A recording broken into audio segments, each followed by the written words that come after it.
Hello guys, welcome back to our channel. আমি শর্মিষ্ঠার, আমার সাথে আছে আমার ইউটিউব ফ্যামিলি। আশা করি সকলেই ভালো আছে আর আমিও ভীষণ ভালো আছি।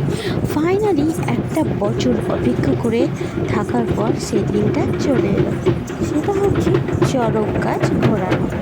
তো চড়ক গাছ ঘোরানোর আগের দিন সকালবেলা বা ওটার ভোরবেলায় যে হাজরাগুলো ছেড়ে দেওয়া হয়, প্রায় 2 নাগাদ ছেড়ে দিয়েছিল এবং সেটা ফাইনালি সকালে নাচতে নাচতে পুরো পাড়া জুড়ে এসেছে।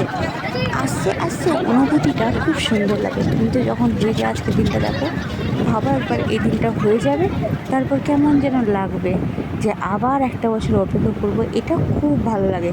কাউন্ট করা দিন এই করতে করতে প্রায় আমরা হাজরার সাথে সাথে আমরাও মাঠে চলে এলাম। আর মাঠে এসে যেদিকে ছায়া ছিল সেখানটায় দাঁড়িয়ে পড়লাম। আমি আর 2 বোন ছিল আমার সাথে। তারপর দেখো ফাইনালি লাইন ধরে ধরে যাচ্ছে হাজরাগুলো নাচতে নাচতে একই তালে তালে। যাই হোক, খুব সুন্দর লাগছিল একসঙ্গে। আর আমার এটা দেখতে ভীষণ ভালো লাগে আর আমি প্রতি বছরই এখানে দেখতে চাই আর দেখতে যখন এসেছি ভিডিও করবো না তাই কখনো হয়। সেই জন্য দেখো আমি ভিডিও করে নিচ্ছি। আর এরই মধ্যে দেখো ছাগল চলে এসেছে। এবার হাজরাগুলো তো নাচ করছে তাই না, সেই জন্য ছাগলগুলোকে তাড়ানোর চেষ্টা করছি, কিন্তু ছাগল আর যাচ্ছে না।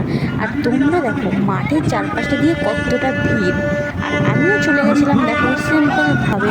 তারপর এইভাবে পুরো রাউন্ড করছে, প্রায় 5বার রাউন্ড করতে লাস্ট শেষে দেখে তোমরা কত সুন্দর লাগছে একদম।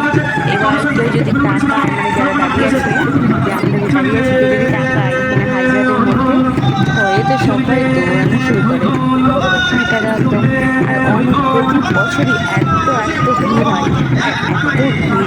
আর এই দিনটাতে সবাই যার যার মেয়ে হোক, বৌমা হোক, ছেলে হোক, সবাই এই দিনটাতে ফিরে আসে তাদের গ্রামের বাড়িতে। আর গ্রামে এগুলো বিশেষ করে বেশিরভাগ দেখা যায় সুন্দর সুন্দর জিনিসগুলো। এমনি বাইরে আমি জানি না, যাই হোক আমার তো ভীষণ ভালো লাগে। আমি প্রতি বছরই আমি দেখতে যাবো তো যাবই। তারপরে এইভাবে ঘোরা শেষ হতেই চলেছে।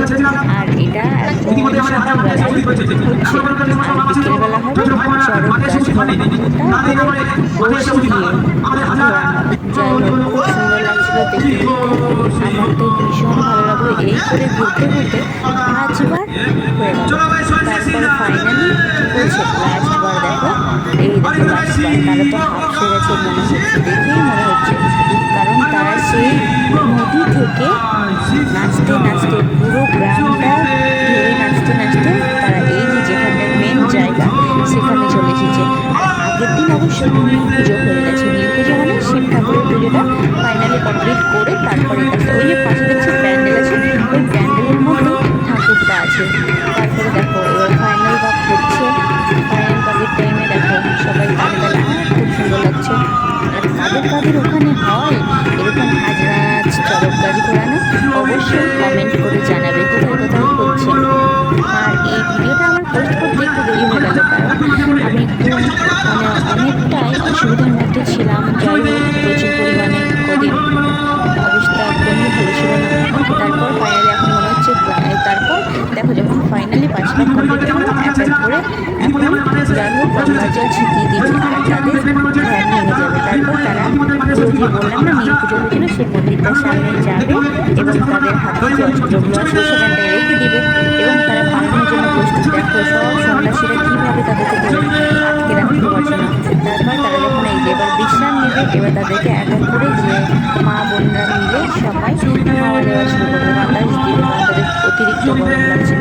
এবার দেখো লাস্টের দিন, এবার দেখো কীভাবে তারা করবে। দেখো দেখে নাও তোমরা একবার। আমার তো ভীষণ ভালো লাগে। এই দেখো পালানোর জন্য দেখো তার সাথে একজন সন্ন্যাসী কীভাবে লাগানো শুরু করে দিয়েছে। দেখো পারছিল না। তারপর ফাইনালি সবাইকে এক এক করে আর আছে 2জন মাত্র, দেখো 2জনকে। আর ওই যে শিব ছিল, সেই শিব তো যখন নাচা কমপ্লিট শেষে দেখো সে বসে পড়েছে। এবার তাকেও আটকানো যাচ্ছে। এই দেখো এবার ফাইনালি আর একজন আছে। এবার সে তো আসার আগে ধূপের গন্ধ শুকে চলে আসছে। এবার আসছে আস্তে আস্তে। এই দেখো এই জল দেওয়া শুরু করেছে। এবার দেখো এই পালানো শুরু করে দিয়েছে।